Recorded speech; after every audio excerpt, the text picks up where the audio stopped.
Hello दोस्तों, सरकारी पीए YouTube channel पर आप सभी का स्वागत है। फ्रेंड्स, आज की वीडियो में हम लोग बात करेंगे CISF head constable and ASI भर्ती 2022 के बारे में। देखिए, वीडियो को आगे बढ़ाने से पहले आपको मैं बता दूं कि यदि आप 12वीं पास हैं, चाहे आप महिला हों या पुरुष हों, ठीक है, और आप सीआईएसएफ में नौकरी करना चाहते हैं फ्रेंड्स, वो भी ऑफिस जॉब, ठीक है, ऑफिस जॉब यानी या कि आप हेड कांस्टेबल बनना चाहते हैं या एएसआई बनना चाहते हैं, तो आपके लिए एक बहुत ही सुनहरा अवसर मिलने वाला है, क्योंकि वैकेंसी आ चुकी है फ्रेंड्स, और टोटल जो वैकेंसी है 540 है। इस वीडियो में हम लोग बात करने वाले हैं कि इसमें कौन कौन से लोग आवेदन करेंगे, ठीक है, कौन ऐसे लोग हैं जो आवेदन नहीं करेंगे। यदि आपकी लंबाई बहुत कम है फिर भी आप आवेदन इसमें कर लेंगे फ्रेंड्स, ठीक ना। बात करेंगे कि इसमें सिलेबस क्या होने वाला है, एग्ज़ाम पैटर्न क्या होगा, सैलरी क्या मिलेगी, उसके बाद से इसमें दौड़ होगी या नहीं होगी भी हम लोग बात करेंगे। टाइपिंग है कि नहीं है, यदि टाइपिंग है तो उसका फ़ॉन्ट कौन सा मांगा गया है, स्पीड क्या होने वाली है। और एक बात और है कि इसमें हम लोग बात करेंगे कि जो आपका ओबीसी और एससी एसटी का जो कास्ट सर्टिफिकेट है, यानी कि जाति प्रमाण पत्र, वो सेंट्रल का होना चाहिए या स्टेट का होना चाहिए। बहुत सारे विद्यार्थी गलती कर देते हैं, इस चीज़ को नहीं समझ पाते हैं। तो ये सारी जानकारी आपको इस वीडियो में मिलने वाली है फ्रेंड्स। बस वीडियो को स्किप नहीं करना है, वीडियो को एक बार अंत तक जरूर देखना है।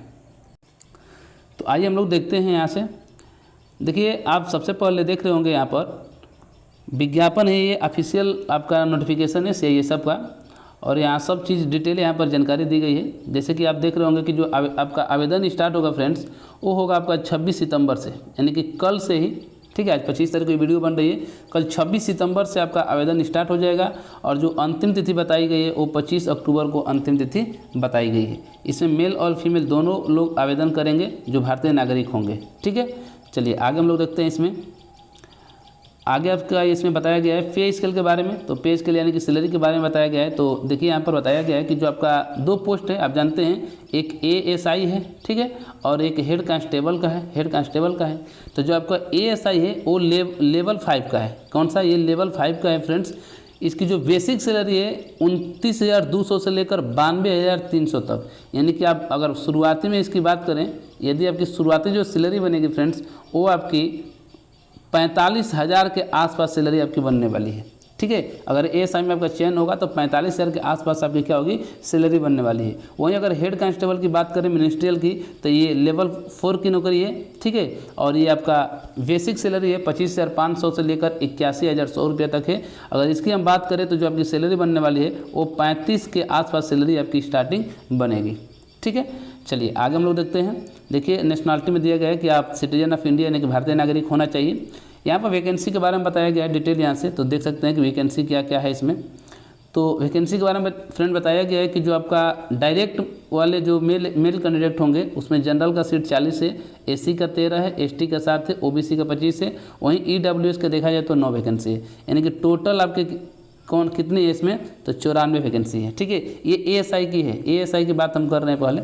इसी में अगर फीमेल का देखेंगे तो जनरल का 6 है, और एससी का 1 है, एसटी का नहीं है, ओबीसी का 2 है, ईडब्ल्यूएस का 1 है, टोटल 10 है। वहीं डिपार्टमेंट यानी कि जो पहले से उसमें लोग खुद ही जॉब कर रहे हैं, जो एलडीसी वाले हैं ना, तो उनके लिए भी यहाँ पे बताया गया टोटल 18 पोस्ट दिया गया है। यानी कि टोटल बात करें कि एएसआई में कितनी पोस्ट है सब मिलाकर, तो 122 आपकी एक एएसआई में आपकी वैकेंसी है, ठीक। वहीं अगर हम बात कर ले फ्रेंड्स यहाँ पर हेड कांस्टेबल का, कि हेड कांस्टेबल में क्या है, तो देखिए जो डायरेक्ट वाले जो लोग हैं ना, जो डिपार्टमेंट में नहीं है, तो उनके लिए टोटल यहाँ पर 319 पोस्ट है, जिसमें सब कैटेगरी वाइज यहाँ पर दिखाया गया है। वहीं फीमेल की बात करें तो टोटल 36 है फीमेल में, और बाकी डिपार्टमेंट में 63 वैकेंसी, टोटल मिलाकर 418 आपका हेड कांस्टेबल में। तो ये वैकेंसी का डिटेल था फ्रेंड्स, यहाँ से आप देख सकते हैं, ठीक है। चलिए आगे हम लोग देख लेते हैं इसमें क्या बताया गया है। तो आगे यदि हम बात करें यहाँ पर एलिजिबिलिटी के लिए, यहाँ पर यानी कि आपका योग्यता क्या मांगी गई है, तो योग्यता के बारे में हम लोग बात करेंगे। तो देखिए, यदि हम योग्यता के बारे में बात करें तो बताया गया है कि आपका जो आपका एएसआई स्टेनोग्राफर, ठीक है, यानी कि एएसआई का और हेड कांस्टेबल मिनिस्ट्रियल का, दोनों के लिए है, योग्यता एक ही है। एजुकेशनल क्वालिफिकेशन बताया गया कि आपके पास 10+2 यानी कि 12वीं पास होना चाहिए। मात्र क्या चीज़, केवल 12वीं पास आपसे इसमें मांगा गया है और कुछ नहीं मांगा गया है, ठीक।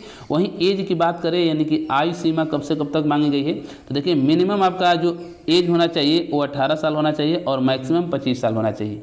जो एज काउंट होगा यानी कि जो आपकी उम्र काउंट की जाएगी फ्रेंड्स, वो 25 अक्टूबर से लेकर किसे 25/10/2022 से आपकी एज काउंट की जाएगी। यानी कि 25 अक्टूबर को यदि आपकी उम्र मिनिमम 18 साल हो जा रही है तो आप इसके लिए आवेदन कर सकते हैं, ठीक है।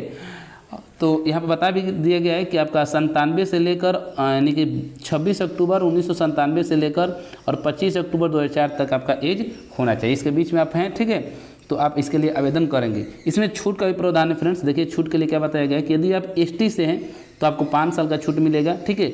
ओबीसी से हैं तो आपको कितने साल का, 3 साल का मिलेगा, ठीक है। एससी एसटी दोनों के लिए 5 साल है, एससी और एसटी दोनों के लिए 5 साल का छूट है। तो इसमें से आप 5 साल क्या करेंगे, आप घटा लेंगे, ठीक है। तो यानी कि आपका देखिए यहाँ पर 18 से 25 साल, तो यदि आप एससी एसटी में हैं तो 5 साल और बढ़ जाएगा, यानी कि 30 वर्ष तक आप क्या करेंगे, आवेदन कर सकते हैं, जिनकी 30 साल उम्र तक है वो भी। वहीं ओबीसी की बात करें 3 साल छूट दिया गया, यानी कि 25 में 3 साल करेंगे तो कितना हो जाएगा 28 यानी कि 28 साल हो जाएगा। तो ये था आपका उम्र। चलिए आगे हम लोग बात करेंगे इसमें। तो आगे अगर देखा जाए फ्रेंड्स फिजिकल स्टैंडर्ड यानी कि फिजिकल में आपका क्या क्या होगा, तो देख लीजिए यहाँ पर बताया गया फिजिकल के बारे में। तो फिजिकल के बारे में बताया गया है कि जो आपका हाइट होना चाहिए, ठीक है, मेल कैंडिडेट के लिए जो मेल कैंडिडेट का हाइट होना चाहिए, यहाँ पर बताया गया है कि एसटी के लिए, ठीक है, एसटी के लिए जो हाइट आपकी बताई गई है, सॉरी यहाँ पर एसटी को छोड़कर जो 1.65 है इसमें एसटी का नहीं है, एसटी को छोड़कर अदर जितने भी कैटेगरी के लोग हैं ना, एसटी को छोड़कर जितने भी लोग हैं उनकी हाइट 1.65 मांगी गई है। वहीं मेल के लिए, वहीं फीमेल की बात करेंगे तो 1.55 सेंटीमीटर मांगी गई है। बात समझ में आ गया। वहीं अगर हम एसटी की बात करेंगे तो देखिए यहाँ पर एसटी के लिए बताया गया है कि जो आपकी एसटी की लंबाई होनी चाहिए वो 62.5 सेंटीमीटर होनी चाहिए। कितना, 62 देखिए यहाँ पर बताया गया एसटी की लंबाई कि 62.5 सेंटीमीटर होना चाहिए मेल के लिए। वहीं फीमेल लड़की हैं तो उसके लिए आपका कितना होना चाहिए, 150 सेंटीमीटर होना चाहिए। बात समझ में आ गया ना। वहीं अगर चेस्ट की बात करें तो चेस्ट में देखिए यहाँ पर एसटी को छोड़कर जो अदर कैटेगरी वाले हैं उनकी जो चेस्ट होनी चाहिए मिनिमम 77 होनी चाहिए। और सॉरी फुलाने के बाद से यानी कि जो आपका 5 सेंटीमीटर से फुला है तो फुला कर कितना होना चाहिए, 82 सेंटीमीटर होना चाहिए। वहीं एसटी वाले की बात करें तो एसटी में मेल के लिए 76 होना चाहिए बिना फुलाए हुए, और 5 सेंटीमीटर फुलाना अनिवार्य है तो फुलाकर 81 होना चाहिए। इस चीज़ समझ में आ गया। सॉरी ये फीमेल में ये चीज़ के लिए जिक्र नहीं है, मतलब कि फीमेल में इससे कोई मतलब नहीं है। चलिए आगे हम लोग बात कर लेते हैं। देखिए आगे थोड़ा सा दिया गया अदर एसेंशियल क्वालिफिकेशन, यानी कि आपसे कुछ एक्स्ट्रा इसमें क्वालिफिकेशन मांग रहा है फ्रेंड्स।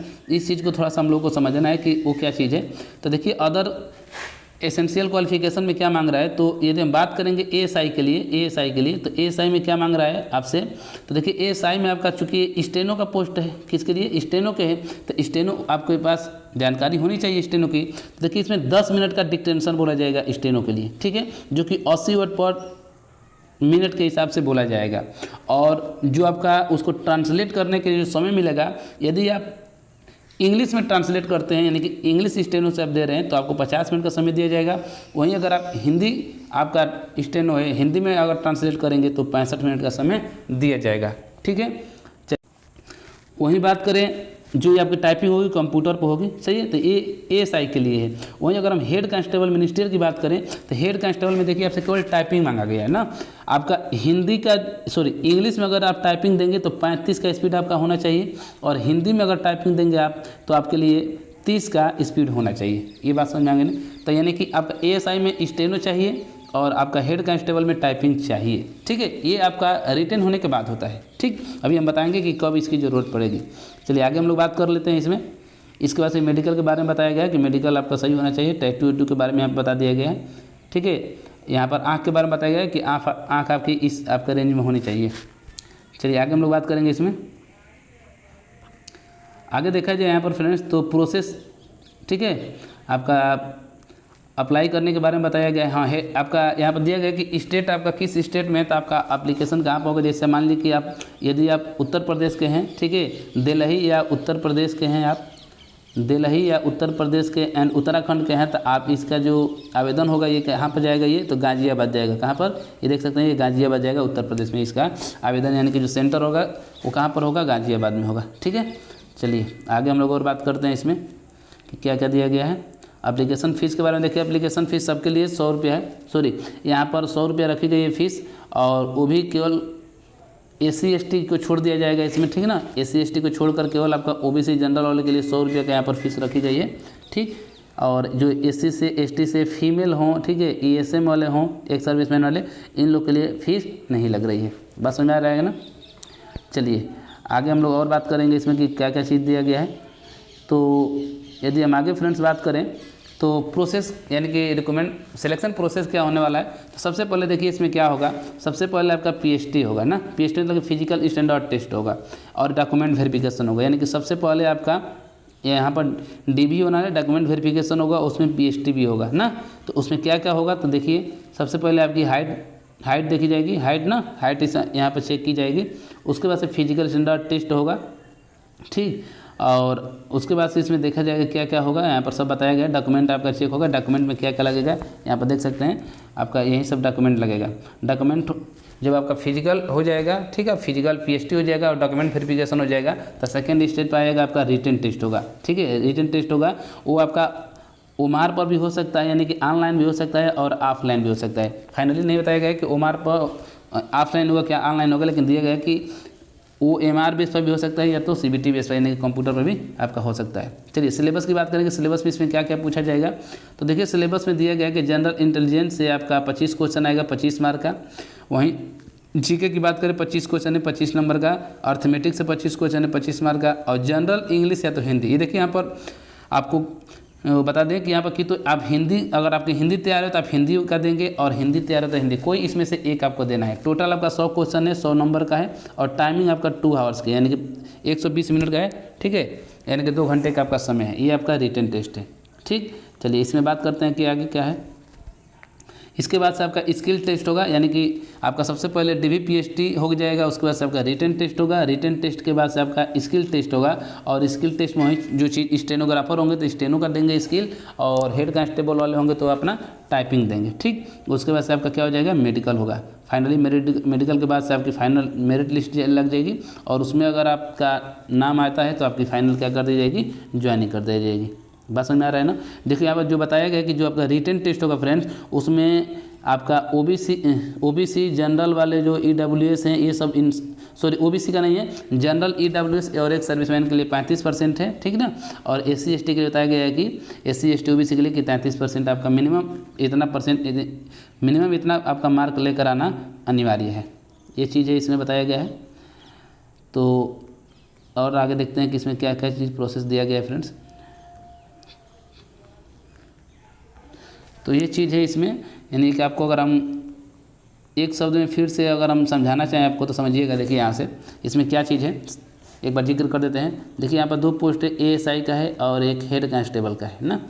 इसका हम सिलेक्शन प्रोसेस बता रहे हैं कि सिलेक्शन प्रोसेस क्या होगा। सबसे पहले आपका इसमें 12वीं पास तो दोनों के लिए है, 12वीं पास होना चाहिए दोनों के लिए, ठीक।